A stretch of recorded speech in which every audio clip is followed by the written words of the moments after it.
মহাপায়নৰ আজি এমাহ আৰু সকলোৱে দেখিবলৈ পাইছে নাম প্ৰসংগৰে আৰম্ভ হৈছে আৰু সকলোৱে প্ৰতিচ্ছবিৰ সন্মুখত চাকি বন্তি জ্বলাই মহানায়কৰ আজি এই দিনটো সকলোৱে স্মৰণ কৰিছে, সকলোৱে শ্ৰদ্ধাঞ্জলি জনাইছে। আৰু এই মুহূৰ্তত আমি উপস্থিত হৈছোঁ নগাঁও যি উৰিয়া গাঁৱৰ বাইপাছৰ লগৰ যি খেলপথাৰ আছে আৰু সেই খেলপথাৰটো উৰিয়া গাঁও আঞ্চলিক যি যুৱবৃন্দ আছে সেই যুৱবৃন্দই তেওঁলোকে পুৱাৰ ভাগৰ পৰা দিনজোৰা কাৰ্যসূচীৰে তেওঁলোকে আৰম্ভ কৰিছে। প্ৰথমে আমি দেখুৱাইছোঁ যে এতিয়া নাম প্ৰসংগৰে আৰম্ভ হৈছে আৰু সেই নাম প্ৰসংগৰ পিছতে পুৱা প্ৰতিচ্ছবিত মাল্যাৰ্পণ বন্তি প্ৰজ্বলন আৰু তাৰপিছত এই মুহূৰ্তত প্ৰসংগ আৰম্ভ হৈছে। আমি প্ৰসংগৰ দৃশ্যাৱলী দেখুৱাইছোঁ তাৰ সমান্তৰালকৈ চাৰিওকাষৰ পৰিৱেশ আমি দেখুৱাম। প্ৰথমে আমি প্ৰসংগৰ কিছু দৃশ্যাংশ দেখুৱাই লৈছোঁ।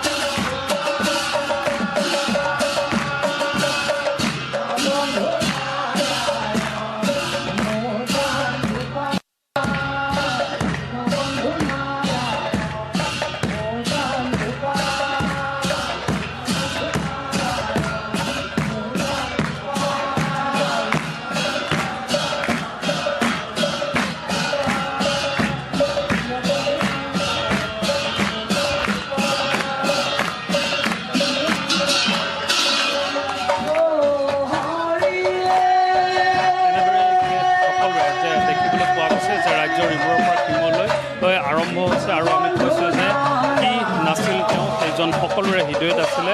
অকল নৱপ্ৰজন্মৰ আমি হাৰ্থক বুলি কওঁ, কিন্তু তাৰ সমান্তৰালকৈ যদি আমি চাওঁ তেতিয়াহ'লে দেখিবলৈ পোৱা গৈছে প্ৰতিটো প্ৰজন্মৰে হিয়াৰ আপোন আছিলে। আৰু তাৰ কাৰণে আজি উৰিয়া গাঁও আঞ্চলিক যি যুৱকবৃন্দ আছে সকলোৱে তেওঁলোকে অনুষ্ঠিত কৰিছে যে এই যি প্ৰচেষ্টা আপোনালোকে লৈছে অসমৰ ইমূৰৰ পৰা সিমূৰলৈ সকলোৰে প্ৰতিটো প্ৰজন্মৰে হিয়াৰ আমঠু বুলি কোৱা হৈছে। অকল নৱপ্ৰজন্মৰ হাৰ্থক নহয়, এই যি প্ৰক্ৰিয়া চলি থাকিব, এয়া আমাৰ ধাৰ্মিক কাৰ্য চলি থাকিব। তাৰ সমান্তৰালকৈ কিন্তু আহিছে যে হেছটেগ সকলোৱে বিচাৰিছে যে ন্যায় পাব লাগে। হয়, সমগ্ৰ অসমতে যিহেতুকে দাদাক হেৰুৱাৰ পাছৰ পৰা এক আন্দোলনৰ সৃষ্টি হৈছে, প্ৰতিবাদৰ সৃষ্টি হৈছে দাদাৰ ন্যায় বিচাৰি। আৰু আমি সকলোৱে দাদাৰ ন্যায় বিচাৰোঁ, কিন্তু ইয়াৰ মাজতে মই এটা কথা ক'ব বিচাৰিম, আমি ন্যায় প্ৰক্ৰিয়া এটা বেলেগ বস্তু, আমি সেইটো ন্যায় আদালতৰ ওপৰত আমাৰ বিশ্বাস আছে, আশ্বাস আছে, তেওঁলোকে সেইখিনি প্ৰক্ৰিয়া হৈ থাকিব।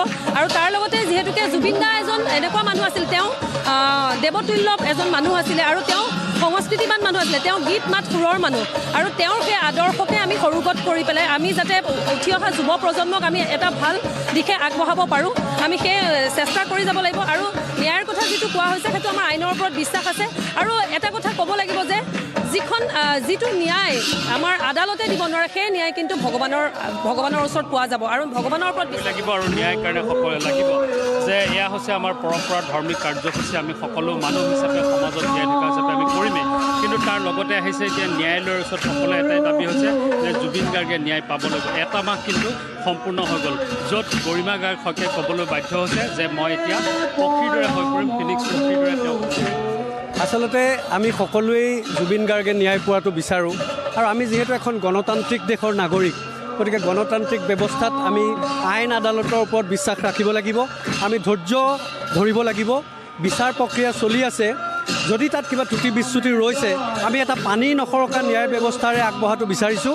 আৰু যিমান সোনকালে পাৰি, যিমান ক্ষিপ্ৰতাৰে, ইতিমধ্যে বোধ কৰোঁ চৰকাৰে ফাষ্ট ট্ৰেক কোৰ্টৰ জৰিয়তে বিচাৰৰ ব্যৱস্থা কৰাৰ আঁচনি লৈছে বোধ কৰোঁ। গতিকে আমিও আশা কৰোঁ, গোটেই অসমৰ ৰাইজে আশা কৰে যে যিমান সোনকালে পাৰি তেওঁৰ বিচাৰটো সমাপন হ'ব লাগে আৰু যিসকল প্ৰকৃত দোষী সেই দোষীয়ে উচিত শাস্তি পাব লাগে, তেতিয়াহে তেখেতৰ আত্মাই শান্তি পাব।